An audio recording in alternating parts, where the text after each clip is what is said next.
Welcome to the Newark Collabcast, a show where it's so great to cohabitate. This podcast is a production of the Newark campus, which houses both Central Ohio Technical College, or COTC, as you might know it, and The Ohio State University at Newark. My name is Blake Baker. I am the host of this podcast and the marketing writer on this campus.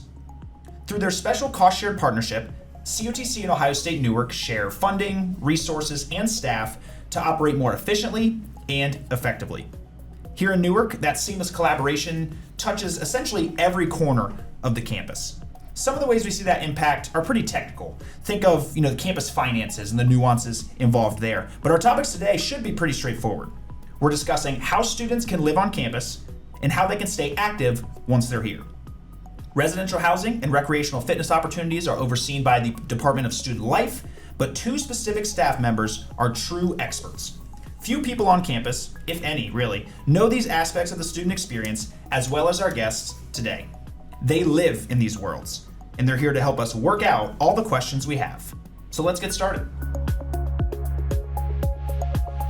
Introducing Chantrice Bradley, Housing Coordinator of Newark Residence Halls. Chantrice, welcome to the podcast. Hi, thank you for having me. And Jeff Storer, Program Coordinator of Rec Sports. Jeff, thank you for joining us. Thank you for having me.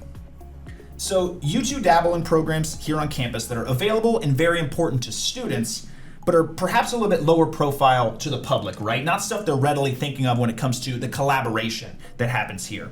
So I want you two to set the scene for us. Why are these aspects of campus life a good depiction of the cost-shared partnership that exists here at Newark? Chantrice, let's start with you.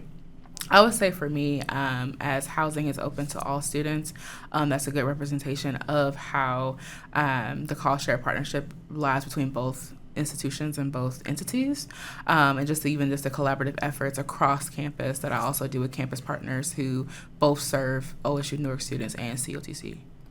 Yeah, simple as that. Kind of combining your efforts to serve everybody. Yes. There we go. And Jeff, what about you? What do you have for that opening question there? Adena Recreation Center is one of the clearest examples of the OSU Newark COTC partnership in action. It's a shared space used by both student bodies with cost-shared staffing, maintenance, and programming. Everything we do from fitness to intramurals serves both groups together. The collaboration creates a better overall experience for students and strengthens a shared campus identity, even extending out to our community through events like job fairs and wellness programs. So it's not just a rec center, it's a daily example of partnership working exactly how it's intended. There we go. A true hub where students can come and commingle and participate in things alongside each other. That's great. So as we've established on a previous podcast episode, actually, where we talked about the Office of Student Life, that is an inherently cost-shared function of this campus. And as has been established here, you two represent that department, albeit in pretty specific fashions. Jeff, turning to you once again, how would you describe your particular role on campus and the team that surrounds you that you help oversee? How is all that structured? I coordinate student staffing, programming, intramurals, maintenance, purchasing, setup and teardown of classes and events. We employ students from OSU Newark and COTC. Our student staff is trained in-house, certified in the American Red Cross First Aid, CPR, AED, and bloodborne pathogens. All right. And Chantrice, what about your role, your team? What does all that look like? So you can kind of look at our team to be kind of the central, like the housing representation office on campus, essentially. So I am equipped to know all the information when it comes to the application process, all the way throughout when the students are here on campus and whatever problems they may incur as they're living on campus. I'm that sole representative. So I do work coincide with my coworker, Megan Bevere, who runs our front desk operations, but my particular role, I supervise our resident advisors, who are kind of like our first line of defense when it comes to any issues that may come about in the residence halls, as well as creating community and building community, helping facilitate and training those staffs to do so.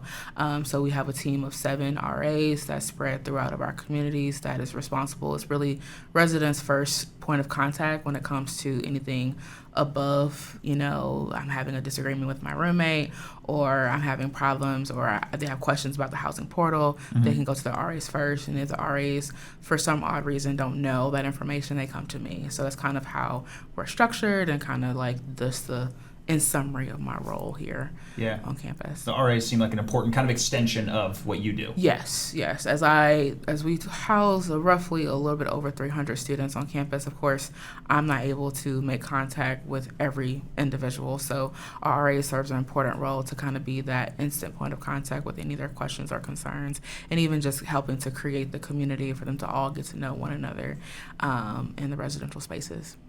Yeah. I think it's just right around 310 beds available here on campus for students of both institutions here.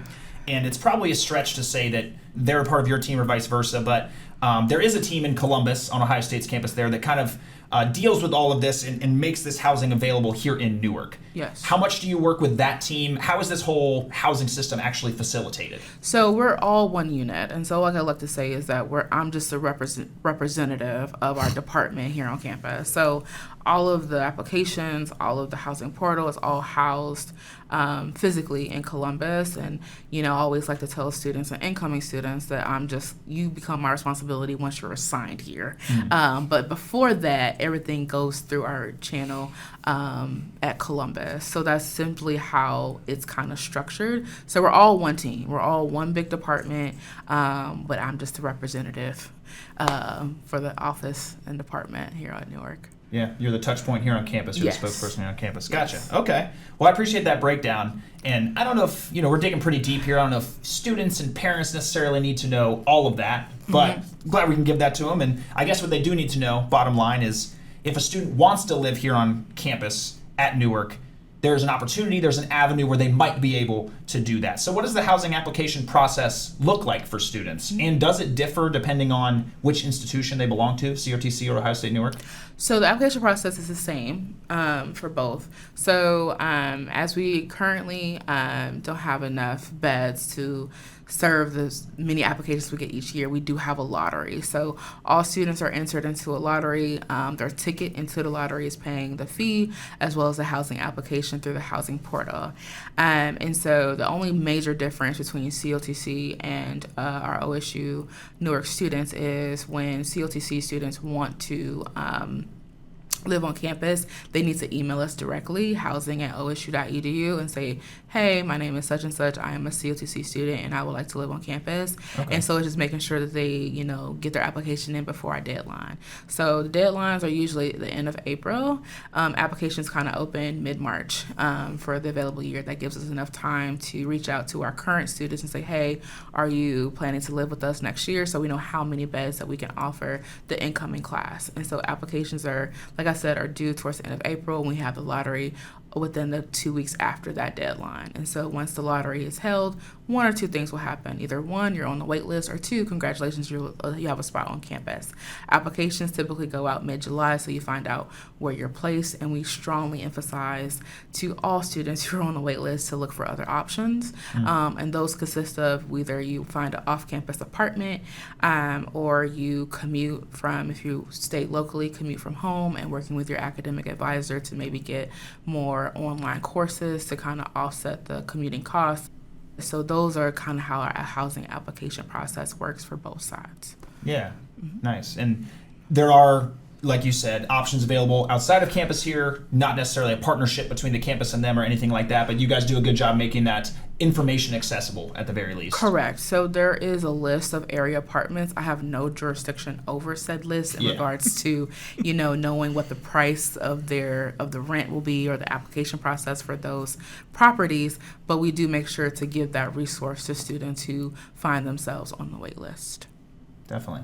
And what does it look like for a student to choose a roommate, find out their roommate situation? What does all that look like? So we do have a roommate matching questionnaire that is very thorough. It covers a variety of topics that could cause a conflict between roommates. So it covers, quiet hours, guest policies, study times, even like religion, things of that nature, personality differences. So that way, anything that could cause a conflict.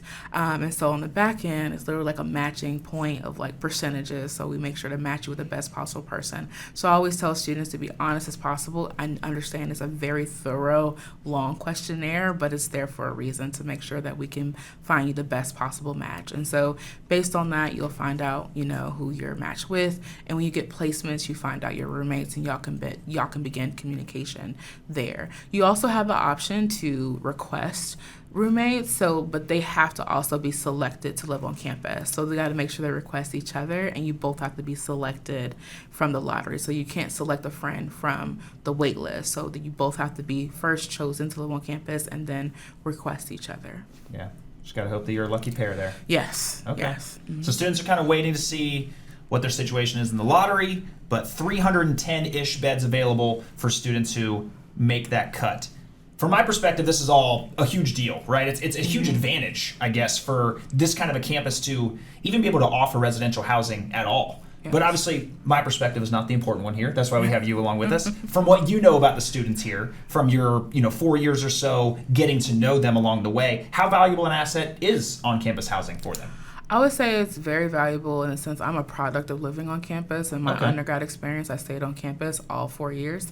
It was a great way for me to not only get in touch with just myself and getting out of my shell, but just being able in that community building aspect of getting to know people that were much different than me. It kind of made me the person I am today. And that's something that I always preach to students when it comes to living on campus, especially in our community style residence hall of McConnell Hall, which is our first year only residence hall. You have your community bathroom. Don't fret, it's not locker room style. You have your individual stalls that lock, so you still have the luxury of having your privacy. You just happen to share with those on your floor. But that's a great way to just really meet others, and also the community kitchen. And like I mentioned earlier, our RAs are responsible for making sure that your time here is more than just the bed you lay on, and providing different events and different opportunities for you to engage with others. So for that reason, I would say it's a very valuable asset to live on campus, of just being able to kind of learn about yourself and learn about others. Well said. I like that a lot. And I know you do some programming along the way that kind of lends itself to those things. But all of this considered, I think we can count this as another way that this campus is kind of meeting students where they are, right? It just so happens that where they are is kind of right in the backyard. You're an arm's length away. It's your the housing options on that side of campus. I can't imagine that there are other equivalent campuses, or there are many equivalent campuses to this one, regional campuses, technical colleges here in Ohio, that are fulfilling this same mission in terms of housing, or even recreational activities for that matter. Chantrice, how does the sheer availability of those resources set this campus apart from others like it? I would say that what set us apart, I think, is having an available resource of living on campus, is just the work and efforts that we do of the experience of going back to what you're saying, like meeting students where they are. Yeah. We have what we call the Buckeye Blueprint, which is our curriculum for the entire year. That gets reassessed mid-year, like before we even go into spring semester. And so it just shows how well our department values wanting to make sure that their experience is beyond just a place that you sleep, right? It's definitely about your whole college experience and connecting with partners. And I'm sure that other campuses does campus partnerships, but I feel like we have a more thorough outlook of making sure that even when we're reaching out to our campus partners, it's coming with a purpose, where part of those conversation of collaborations is not only what we're expecting from them, but also wanting to know what they expect from us, whether they want our students to learn about them when it comes to living in residence hall, and how their resource can be be shared with them as well. So I think that's what really sets us apart and makes the work that we do even more worth it for students. Absolutely. And Jeff, we'll turn back to you here, we'll get you back involved. What have you seen about the resources on this front that make this campus maybe a cut above from others that are like it? So if you compare us to the other regional campuses for Ohio State, where they share a campus, we share buildings, we share resources, we share things that those campuses do not. Mm-hmm. As a result, we are able to do things here on campus that they cannot. We are the only regional campus that actually has an open gym for the summer. Okay. It's to the benefit of our faculty, staff, students, and alumni. We have people that have been using Adena every single day this summer so far, and I'm really proud of that. That's excellent. And McConnell Hall, the apartment buildings, that's Chantrice's arena. Mm-hmm. As we mentioned, Jeff, yours is Adena. Yep. And that's the Adena Recreation Center, to be exact, complete with cardio equipment, free weights, a multi-purpose room, and multiple basketball courts. When we say that certain people on campus here have full and free access to all of those amenities, who exactly are we talking about? Adena is open to every current student at OSU Newark and COTC. We are open to all faculty, staff as well for both institutions, and we also have an alumni membership that's available for a fee. Unlike Columbus, we do not have a recreation fee for use of our facility outside of our alumni usage of the space. Got it. I like that there's that option for alumni as well. They can, stay motivated on their fitness goals, stay connected to campus. That's a really great resource too. No matter what a category, I guess, anybody falls in there, any campus person falls into, they can utilize the equipment here at the Adena Rec Center between 7 a.m. and 8 p.m. Monday through Thursdays, between 8 a.m. and 6 p.m. on Friday, and between noon and 5 p.m. over the weekend. And Jeff, not only do you and your team do a great job kind of keeping all these amenities in good shape and up and running, you also conjure up some interesting programming of which all those people on campus can be a part. What kinds of events and programs are offered over at Adena? My program coordinator, I'm the program coordinator. My program assistant, Abby Blanchard, is in charge of our open gyms, intramural rec sports, our fitness classes, and our video games. Rec sports we offer are basketball, volleyball, soccer, and flag football. Our open gyms involve pickleball, badminton, and yard games. Fitness classes have been curated through Wellbeats, an online fitness platform that's available for everybody to use in our multi-purpose room. And as we talk about these recreational activities and fitness opportunities, I think one of the easiest touch points for students is intramural sports. Something I certainly wrap my arms around as a college student. You mentioned all the ones I played. I loved playing flag football and slow pitch softball, which were a little bit more in my wheelhouse. But I got to branch out a little bit. I never played soccer, but I loved intramural soccer as well. Overall, just a really great way to get my competitive juices flowing, but also join kind of a fun and friendly environment, make friends along the way. And I'm confident that students here at Newark are having that same experience. Mm-hmm. So I want to ask you, how popular are intramurals here at Newark, and how can interested students get involved? Sure. Abby's done a great job with growing our intramural sports. We saw participation increase from fall to spring. In fall, we did flag football, and in spring, we did basketball and volleyball.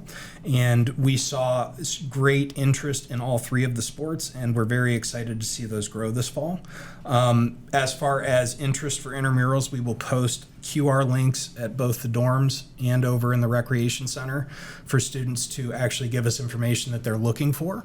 And then we will contact them when we have the resources available for them about 2 weeks into once the semester starts. All right. And are any of these sports more popular than the others? You have one that kind of rises above the rest? Volleyball, basketball has the most played on our campus, but volleyball gets the most participation because we bring in the other regional campuses to play with us. So we were actually able to host the Mansfield and the Marion campus for volleyball last semester in spring. Oh, cool. And we're hoping to continue that collaboration moving forward with the other regional campuses. There you go. So not just a partnership happening here on the campus, but among the other regionals as well on this front. Very cool to hear. It's just volleyball that deals with that? No, all of them, it depends on participation. Okay. Flag football had the least participation from a regional perspective, but we had 4 teams of our own that played on our campus. We were not able to do a regional tournament with that, but basketball and volleyball both had a regional tournament. Very cool. Well, for students on the campus here, they might want to fuel up for competition by utilizing an on-campus dining plan that might be available to them. There are some pretty good options available for that. Just a little nugget I thought I'd include here, a neat feature that kind of goes hand in hand with the topic of housing specifically. And considering that you two are a branch off of the student life tree, what you do is pretty darn important to the social and the cultural makeup of this campus. And I understand that students make up an important portion of the teams with which you work. Jeff, how important are student employees to the continued good work that your team does here on the campus? Adena could not function without student employees. They're very important to keep open gyms open, intramural sports played, and giving everybody the chance to exercise in the fitness center. And Chantrice, what about your experience with student employees and how crucial they are to your operation? I would say they are kind of just what Jeff said, that a lot of our operations could not function without students. One, because just that peer-to-peer connection that they inquire, especially as an RA, right? They're navigating, being able to use their experience, given that most of our RAs are second-year upperclassmen students. Are able to just kind of share and be able to relate to students more. But even also, too, from our front desk operations, most of our hours are with student employees. We have office assistants, or we call OAs, that handle issuing lockouts, issuing packages that students receive, and just being also just that first line of, information as they come to the desk and have questions about housing, even about like where to go for certain things on campus. We train our OAs and our RAs to be connected to other resources around campus. So a lot of those hard questions that maybe they might be a little shy to ask the housing coordinator Sure. or our desk coordinator, they can go to a peer that feel more like them. So that's how valuable they are to us. Yeah, much easier connection point, I think, for them. And I imagine on your end that most of them are Ohio State Newark students that are working for you. That is correct. And Jeff, is it a mix of COTC and Ohio State Newark students on your side? Yep, I employ both student institutions. I am OSU, and my program assistant Abby's on the COTC side. There you go. So pretty evenly split. Another example of being able to share those resources and share that staff, quote unquote. Well, it is summertime as we record this. I imagine that means your teams are maybe slightly lacking in the student employment department. That's probably the case around campus with most of the students gone here. And naturally, it's a good time then to do some forward thinking, right? Kind of planning ahead. That's certainly what we're doing in our marketing and public relations department at the moment.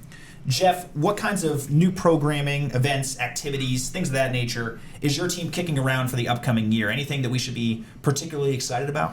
We just purchased all new basketballs, volleyballs, soccer balls. We have new soccer goals, kettlebells, wall balls, handles for our cable machines. And I'm excited that we just purchased a belt squat machine. All right. Programming-wise, I'm actually excited that I'm going to be partnering with Chantrice, and we are going to come up with a program called Res Life at Rec Sports. And what we're going to do is we're going to dedicate a night specifically every week for Res Life to be at Rec Sports. So if it's a program being put on by an RA, if it's just a group play that's being done by our students that live on campus, we're going to give them a dedicated evening so that they have something to do once a week at Rec Sports. And where did this idea come from for you to partner in this way? I actually attended the Ohio Rec Sports Association conference at Bowling Green State University last school year. And Youngstown State had actually piloted a program that they had called Res Life at Rec Sports. And sitting through the presentation and hearing about the student acceptance of the program, the students joining in, jumping in both feet into it, and then getting that night. It didn't all take place within their rec center either. Sometimes it was Rec Sports going over to the residence hall and actually making sure people got inundated in the program, even where they were at, if they were reluctant to come over to the rec center. So I'm hoping that we can get a few shells broken and get more people involved at the rec center from Res Life. Excellent. And why is this an important initiative on your end, Chantrice? I think it's just connecting our students to what's around campus and what our campus partners, like, what they're able to offer. And also, too, like, they always love to play sports. We do have a volleyball court that they use greatly, and when winter comes and it has to shut down, it makes them all sad. So loving to give them an outlet to get all that energy out. So I think that's also very important. And also, too, just the space alone, right? So, we do have our own event space, but of course, dodgeballs and, God forbid, like, basketballs hitting that glass window. So just even having that space for them to be creative with their programs and events is also crucial for our programming efforts. I like that a lot. And that'll be debuting this upcoming academic year. Correct. Fantastic. Great. And in the spirit of thinking ahead and planning, Chantrice, I know you're not involved in the planning of this necessarily, but I hear that there's been talk about construction of a new dorm coming to campus potentially down the line. What can you tell us about those plans for a new residence hall for campus eventually? Yeah, so it definitely has been part of our strategic plan. As we know, with the lottery system, that is something that we want to be able to do away with eventually, so that way we could just have enough spaces for everyone. So there's definitely a lot of research practices that's being done and assessment practices being done as far as getting our needs met and what that looks like between the type of building, the capacity of which, how much we need to extend and expand, and then what that means, because it's also a domino effect in regards to, being able to house more students, meaning more meal plans. And so it's just like kind of getting all the moving pieces together as part of the planning process. But in the meantime, I can share that, the apartments are getting some upgrades. Nice. So they're getting new cabinets, flooring in our apartments. Looks very nice. We started this project last summer, and we had one wing of apartments, kind of like a test run of just seeing, what may be issues in the future, things of that nature. And so proudly that started the process. So this summer, building 1 will have all upgrades, and then next summer we'll wrap up building 2. So still some progress being made. Yeah. Mm-hmm. Big plans all around. Yeah. We like hearing about that. Constantly evolving, constantly growing. This campus continues to grow. I think that's obviously been borne out, and I would say that 55 years of good collaborative work between these institutions will do that. And it's also a reflection of the good work people like you do on this campus in terms of serving our students and bringing that passion. There's certainly a passion that follows it. And I want to dig in on that passion just a little bit as we end this interview today. Chantry, starting with you here, why do you so enjoy serving students through your role as housing coordinator here? I would say just to be able to see firsthand just the growth of the students. From, the first, you have Welcome Week is a week of events that we have. Just again, trying to spark, building off that spark of energy that the students have of just being on campus. And so wanting to give them outlets to let that out, and just seeing, the shine, kind of like nervousness of students, and then by the end of the year they're all having their own little groups of people and chatting and getting all involved. And so being able to kind of see that, but also too, I pride myself on teaching life lessons as well. So as we do handle, there's the fun aspect of the programs and the events, but also there are circumstances where we got to hold students accountable. But even with our student conduct process, it's more restorative, so that's also something I love to enjoy doing. Not often, but when I do have the opportunity to do so, I love to be able to kind of have that one-on-one interaction with students and helping them get towards their goals across graduation and even beyond. And so I really love how our department, like I said, I can't emphasize enough how we do the Buckeye Blueprint, and having that curriculum kind of provides that structure for me to be able to kind of see what our students' needs and being able to make a plan and action towards that is one of the things I truly enjoy.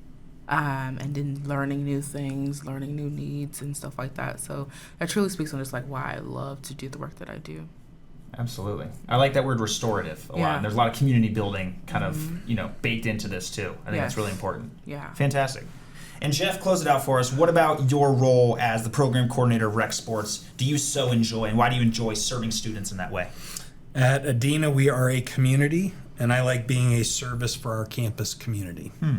I see growth and accomplishment on a daily basis, and while it's not maybe the same growth that Chantry sees with friendships and development on campus, I get to watch them work out and get stronger, and I get to see the gains. There you go.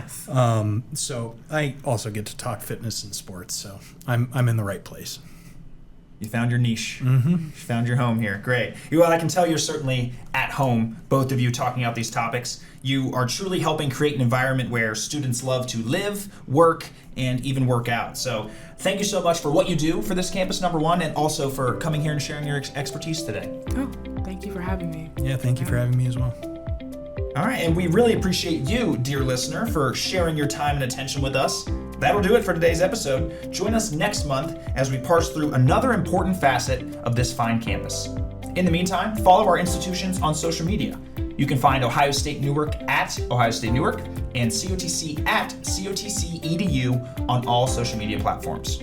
For an in-depth breakdown of the Newark campus's cost-shared structure, visit go.osu.edu/55partnership or go.cotc.edu/55partnership. Thanks again for listening. I'm Blake Baker, and that was the Newark Collabcast. We'll reconnect real soon.